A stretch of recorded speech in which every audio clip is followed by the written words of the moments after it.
I'm going to use Rachmaninoff's Prelude in C sharp minor because that's easy for my next demonstration, which is regarding the pedal. Now the pedal, the right pedal that is, the sustain pedal, is called the sustain pedal because it sustains the notes. But where people get muddled up with the purpose of the sustain pedal is that they think that that's its only purpose. So they think, oh yeah, it's very nice because if I played a nice sort of run like that, it just makes it nice. It's like having, you know, when you play in a concert hall and you've got reverb all of a sudden. It's like that kind of same thing. Or singing in the shower and you've got that sort of different acoustic. It's like having that built into your piano and you can just turn it on when you want it. But there is another purpose really to the sustain pedal, and that's actually to do with bridging the gap and keeping notes going that you physically can't keep going.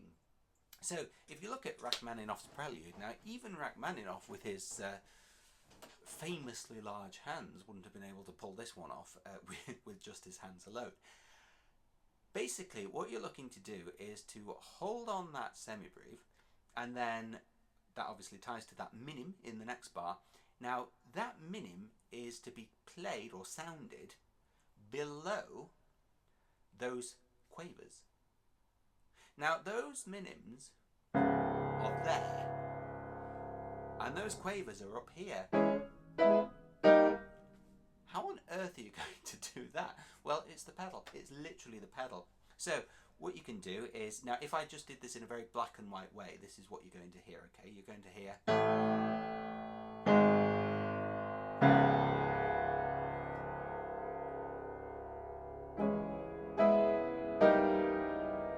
Okay, that's very black and white because I just literally held the pedal down and let it do its sound. But basically, you need to get into the habit of realising that the pedal is more than just an on-off switch. The pedal does so much good, but it needs to be used and teased sometimes. And one of the things that you can do with it is just sort of lift it off ever so slightly and then put it back down again.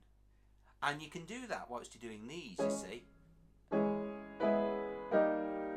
so that they don't all run into one another. But if you're careful and you're delicate with it, what will actually happen is that this will not be affected, because that will still be sounding and you won't actually have moved the dampers enough or put the dampers back on enough that they will actually affect that note. So what you'll effectively do is something more like this.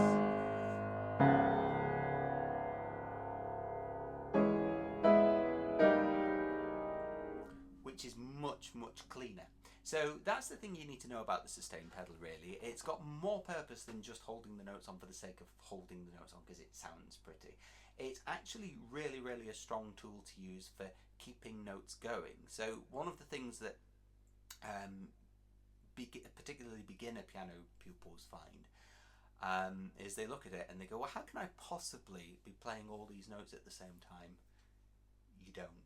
Pedal does an awful lot of work for you.